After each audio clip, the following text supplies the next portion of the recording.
Hello everyone, so today we're gonna talk about energy. As we know, energy is really an important thing in our lives. Every aspect of our life really depends on energy. So with this chance, we're gonna present you about utilization of geothermal energy and its potential to generate electricity in Indonesia as a means of decentralizing rural areas. So before we begin, let me to introduce you myself and our team. So we are from Kuda team, and my name is Paramarta, and I'm from Udayana University. Okay, hello everyone. I'm Avril Aurelia and I'm from Beijing Institute of Technology. Hi, I'm Lakshmi Priya from Udayana University. So without further ado, let us begin with the presentation, and it will be led by Lakshmi. Imagine a world without energy to power up houses, tools, and basically everything. We're living in a world where we need every last bit of energy that we can get. However, our way of making energy is still hurting in some way. Hurting in a way that we're sacrificing something in order to get energy. Pollution is a problem that really needs addressing when it comes to energy. In a country like Indonesia, which has so many islands, it is almost impossible to get evenly distributed energy for all of its islands. The current use of electricity in Indonesia is still not evenly distributed. This is because the electricity infrastructure is located on the islands of Bali in Java as much as 64% as managed by State Electricity Company, or as we know, PLN. This means that electricity will be more distributed in the surrounding area. Other islands cannot use as much electricity as Bali in Java.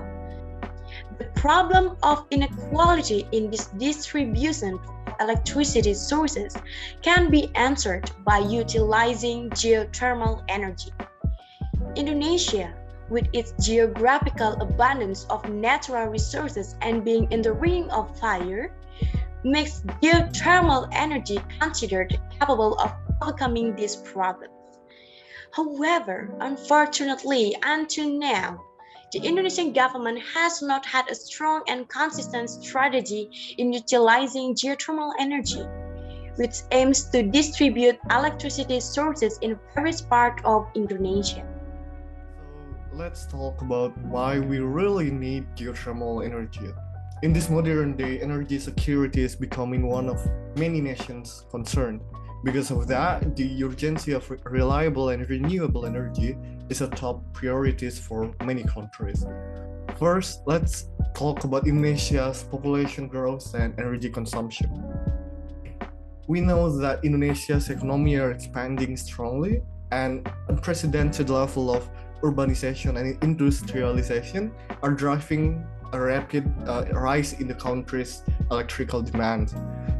The Central Bureau of Statistics and National Development Planning Agency of Indonesia in 2013 estimated that by 2035 there will be a population increase of 76.1 million, or the total people that will live in Indonesia is like 305.6 million people. In simple terms, is that the more people in a place, the more energy the country needed. So therefore, ladies and gentlemen, meeting energy needs is one of Indonesia's main concern as a country with the fastest population growth in the world. So now let's talk about Indonesia's carbon dioxide emission. In 2015 alone, Indonesia had the fourth highest global greenhouse gas emission in the world. So with that being said, geothermal energy is really the answer on this case. The fundamental benefit of geothermal energy is that it might be used regardless of climate, season, or weather, because it's continuously produce thermal energy, unlike other power plants which are incredibly reliant on climate, the environment, and also the season. Not only that, Indonesia is crossed by the Ring of Fire, so that Indonesia has the second largest potential of geothermal energy that we really need to take advantage of. So with this ease of access of electricity, it is believed that the rural areas will improve and will develop, and in the end of the day, it will help Indonesia to develop more as a country. Further implication, it is no surprise that geothermal energy in rural areas will not only significantly improve the life of local population, but also strengthen the sovereignty of a country. However, although this is the case, geothermal energy still plays a very small role in fulfilling Indonesia's energy needs, especially in rural communities. Growth in sectors such as income, household, and transportation is a highly positive side effect of these investments, especially in rural areas, as transportation will give these areas access to the facility of the outside world.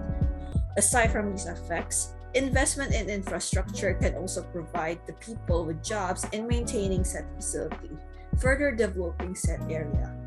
To conclude, we require every last ounce of energy available in the world we live in, since our method of generating energy still causes some harm and is not very sustainable.